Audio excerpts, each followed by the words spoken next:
오늘은 이제 고려대 계열적합형에 대해서 한번 안내를 해드리고자 합니다. 학업부 수용 같은 경우는 어떻죠? 일반고 학생들의 비율이 높아졌죠. 62.5%로. 그럼 계열적합형은 어땠을까요? 반대로 일반고 학생 비율들이 낮아졌습니다. 그러면서 오히려 특목고 자사고 학생 비율들이 높아졌죠. 그것이 이제 고대 계열적합형의 특징입니다. 근데 특목고 자사고 학생들의 비율이 많아졌음에도 불구하고 오히려 합격자 최저 내신 등급은 인문계열이나 자연계열에서 다 0.5등급 내지 1등급 정도가 다 상승했어요. 이 얘기는 아무래도 이제 경쟁률이 작년에 비해서 물론 많이 늘어난 건 아니에요. 그래도 이제 15대 1 정도 전후가 되는 높은 경쟁률이었기 때문에 이런 결과가 있지 않냐라고 보여지고, 아무래도 이제 그래도 이런 부분들에 대한 것이 있었고, 그 다음에 이제 인원수가 줄었죠. 인원수가 줄었기 때문에 바로 내신에 대한 최저 내신이 이렇게 상승한 것이 아닌가, 이렇게 예측이 됩니다. 그래서 예측이 되고요. 그 다음에 이제 또한 오늘 되게 중요하게 보셔야 되는 것은, 저희가 작년도 결과를 대학 어디가 자료를 한번 같이 보여드릴 텐데, 특히 이제 자연과학 계열에서 이과대학이나 공과대학이나 정보과학대학의 인기학과들은 1단계만 통과하면 다 합격을 했다라는 겁니다. 그래서 모집인원과 그 다음에 충원인원을 합격하면 1단계 5배수에 뽑는 인원과 거의 일치를 합니다. 그래서 이런 결과를 오늘 잘 파악을 하신다고 한다면 나의 어떤 지원 전략이 충분히 나오지 않을까 생각이 듭니다. 그래서 저희가 휴브랭에서 지도하는 학생들 같은 경우에는 이런 지원 전략에서 비교과가 좋다고 한다면 저희가 적극적으로 지원하라고 했고요. 적극적으로 지원해서 이런 결과가 이렇게 일부 먹혀서 내신이 불리하지만 비교과로 통해서 충원을 통해서 합격한 학생이 충분히 있습니다. 그렇기 때문에 오늘 설명을 잘 들으시면 고대 계열적합형이 갖고 있는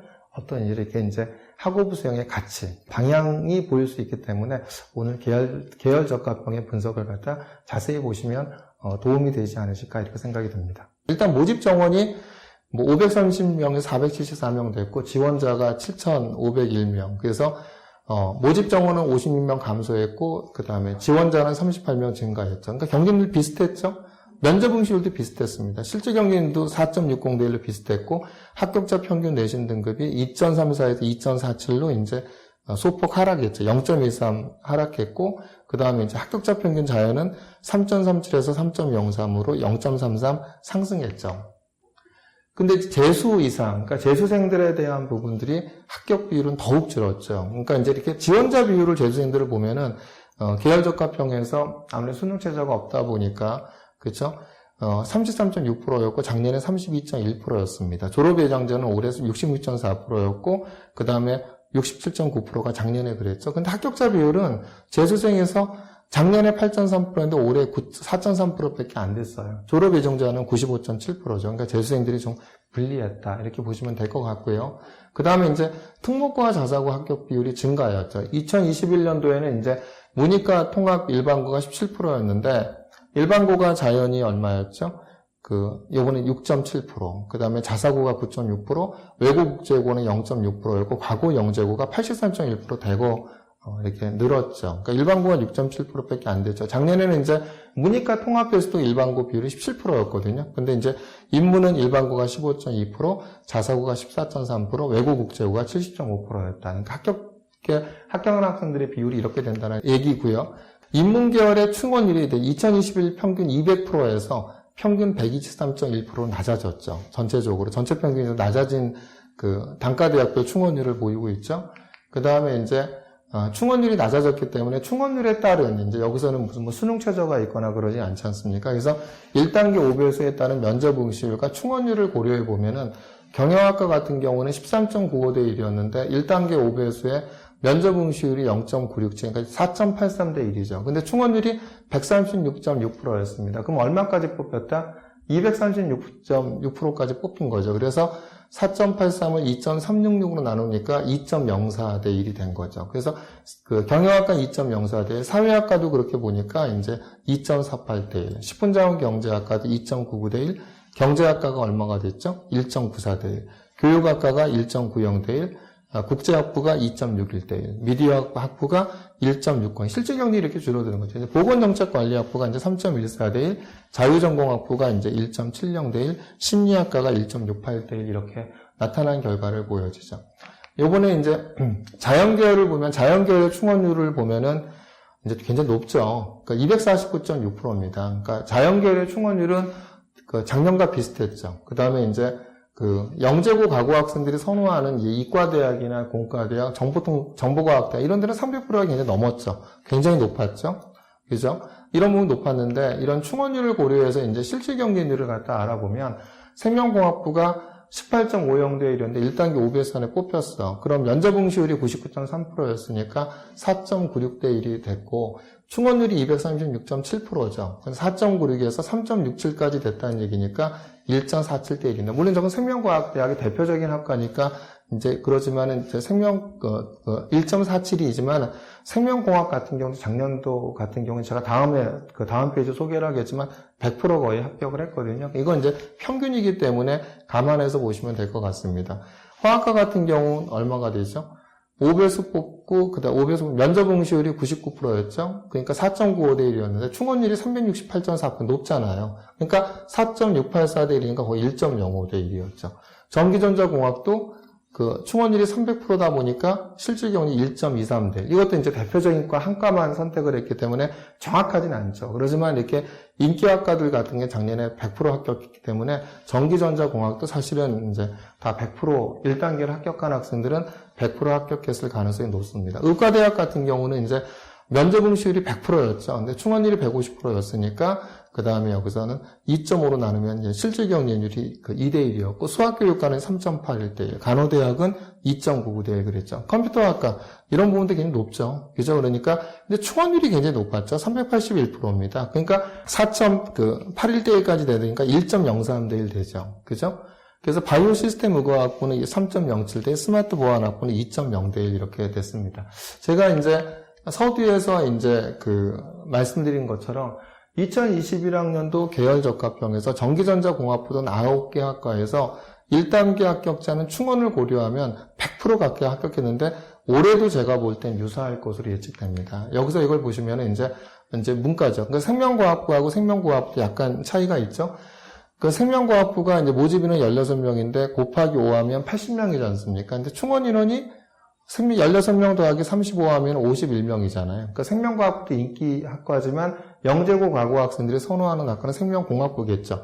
생명공학부를 보면은 모집 인원이 18명인데 1단계가 5배수니까 얼마가죠? 90명이죠. 근데 충원 인원이 얼마죠? 71명이에요. 그러니까 89번까지 합격을 했다라는 거죠. 그렇죠? 근데 식품공학과 같은 게 7 곱하기 5니까 35명인데 충원 인원 2명이니까 얼마가 되죠? 9번까지 합격을 한 거죠. 그러니까 이런 비인기 학과는 채워지지 않았죠. 또 보시면은 여기서 화공생명공학과를 보세요. 모집 인원이 13명이니까 곱하기 5하면 65명이죠. 13 더하기 49 하면 얼마? 62번까지 됐죠. 신소재공학과도 얼마죠? 13 곱하기 5하면 얼마? 22 곱하기 5하면 110명이죠. 근데 22 더하기 84 하면 106번까지 합격을 했죠. 기계공학부도 어떻게 되죠? 23 곱하기 5하면 115죠. 23 더하기 91 되니까 114까지 됐죠. 전기전자공학부도 28 곱하기 5하면 140명이죠. 28 더하기 111이면 139번까지 됐죠. 그러니까 모집 인원에다가 모집 인원 5배수가 이제 전체 1단계 뽑힌 인원이고 모집 인원에다 충원 인원 더하면 이제 합격한 학생 수가 나오는데 그렇게 나오는 거죠. 반도체공학도 어떻죠? 15 곱하기 5 하면 75명이죠. 모집 인원 15도에다가 충원 인원 59 더하면 74면 거의 다 붙었다는 얘기죠. 그래서 제가 말씀드렸던 이과대학, 공과대학, 정보과학대학의 인기학과는 작년에 거의 다 100% 합격했습니다. 근데 올해도 이런 입시 결과가 똑같이 나타나지 않을까 충원율을 보면 그런 게 저희가 예상하고 있습니다. 자, 이번에는 이제 2021학년도 입시 결과, 2022학년도 입시 결과를 한번 비교를 한번 해보죠. 그러니까 전체 평균이 인문이 어떻게 됐죠? 2020, 2.34인데 아까 말씀드린 2.47이 조금 하락했죠. 그런데 이제 평균이 하락한 것 같지만 최저내신을 보세요. 최저내신을 보면은 작년에 경영대학은 어디죠? 4등급까지 갔었고 문과대학은 거의 5등급, 4.8등급까지 갔었죠. 저희가 또 작년에 4.6등급 영어에 문과 합격시키고 막 이랬었죠. 그랬는데 이제 올해는 어떻죠? 자, 경영대학이 어디냐면 그 3.5등급 아래였고요. 문과대학도 3.8등급 이 정도였죠. 그러니까 작년도보다 0.5등급에서 거의 한 등급 정도가 최저 내신이 내려갔죠. 그러니까 전체적인 평균에 대한 것은 하락한 것 같지만 최저 내신은 굉장히 올라갔다. 이렇게죠. 내신이 상승했다. 이렇게 보시면 되겠죠. 그러니까 자연은 어떨까요? 자연은 물론 전체 평균이 3.37에서 그 다음에 3.04로 올라갔습니다. 올라간 영향도 있겠지만 그거보다도 어쨌든 간에 경쟁률이 높았기 때문에 어떻게 되냐면 최저 내신이 생명과학대학이 5.5등급이었는데 요번에 4.5, 한 등급이 최저 내신 올라갔죠. 이과대학 같은 경우는 4.6등급 정도였는데 4.2등급 되었죠. 그렇죠? 그 다음에 이제 뭐 의대 같은 경우도 2.2등급이었는데 여기서는 이제 올해 같은 경우 한 1.8, 1.9등급 대 이 정도까지 올라갔죠. 전체적으로 최저 내신이 상승했죠. 그렇기 때문에 물론 이제 자연계열 같은 경우 전체 평균도 상승했지만 인문이나 자연에서 전부 다 최저 내신이 상승했다는 사실을 아실 수 있을 겁니다. 근데 이제 여기서 보면 70% 컷이 굉장히 중요한 것은 이것이 이제 안정적 내신 합격선이기 때문에 그렇습니다. 그래서 70% 합격 컷들을 보면은 70% 합격 컷을 보면은 이제 그 인문계열에서는 경영대학이 2.70, 그다음 국어국문학과 3.08 이렇게 돼 있죠. 그러니까 어문계열이 이제 3등급 전후 이렇게 중어중문학과 약간 높긴 했지만 2.58이지만 그랬고요. 그다음에 이제 식품자원경제학과가 3.14, 정치외교학과가 2.50, 그다음에 이제 이렇게 경제학과가 2.49 이렇게 됐죠. 그다음에 이제 국제학부가 3.06, 그다음에 미디어학부가 2.48, 심리학부가 2.99였죠. 이런 부분들이 이제 계열적 합평에 이제 안정적 내신이기 때문에 그죠 70% 컷이라는 것은 그렇죠. 물론 낮아도 이제 비교과가 좀 합격할 수 있는 거죠. 이런 부분들 참조하시면 될 것 같고요. 자연도 마찬가지로 생명과학부는 3.82, 생명공학부는 3.37이었고 식품공학부 역시 이렇게 이제 비인기학과 같은 경우 내신이 좀 낮았죠. 4.37이죠. 그 다음에 이제 뭐 수학과 뭐 2.92 이렇게 됐고요. 그 다음에 이제 공과대학에서 화공생명공학부는 2.93이고 건축사회환경공학부 역시 좀 낮죠. 4.04. 근데 기계공학부는 3.56이었고 전기전자는 2.83이었죠. 의과대학은 이제 1.92등급 이 정도가 됐고요. 70% 컷이. 그 다음에 이제 가정교육과가 2.89. 근데 수학교육과가 되게 높았죠. 1.78로. 그렇죠? 그러니까 수학교육과가 70% 1.78 높았다는 얘기는 이제 수학교육과에 이제 영재고 가고 학생들은 별로 안 들어온 거겠죠. 일반고 학생들이 많이 들어온 거고, 그 다음에 이제 컴퓨터학과가 3.2고 이렇게 됐고, 스마트 보안학부 이런 데는 4.27이었죠. 그래서 이제 이런 내용들을 갖다 좀 보시면 저희가 이제 말씀드리고 싶은 것은 일반고도 비교과에 자신 있으면 충분히 2등급 미만은 적극 지원하라는 겁니다. 아까도 보시면 알겠지만 이과대학과, 공과대학과, 그 다음에 이제 정보과학대학 같은 경우에 인기학과들은요, 작년도에 그 결과를 모집 인원과 충원 인원까지 합하면 다 붙었거든요. 이게 이제 왜 그러냐면 영재고나 과거 학생들 같은 경우에 내가 고대를 지원해. 그러면은 학과를 낮추지 않죠. 학과를 낮추지 않고 내가 소신 지원을 하죠. 소신 지원을 하기 때문에 이제 이런 데 인기학과에 몰리는 거죠. 그런데 이 학생들이 이제 뭐 서울대학교라든지 카이스트에 빠져나가는데 이 충원율이 거의 뭐 지금 거의 5배수 뽑는데 400%에 가깝다라는 거예요. 그러니까 1단계 뽑힌 아이들은 다 붙는 거죠. 그래서 비교과에 자신 있으면 이렇게 인기학과에도 적극적으로 지원해서 넣으시라는 겁니다. 이렇게 포기하지 마시고요. 그 다음에 이제 비인기학과 같은 경우 상대적으로 내신이 좀 낮았죠. 그러니까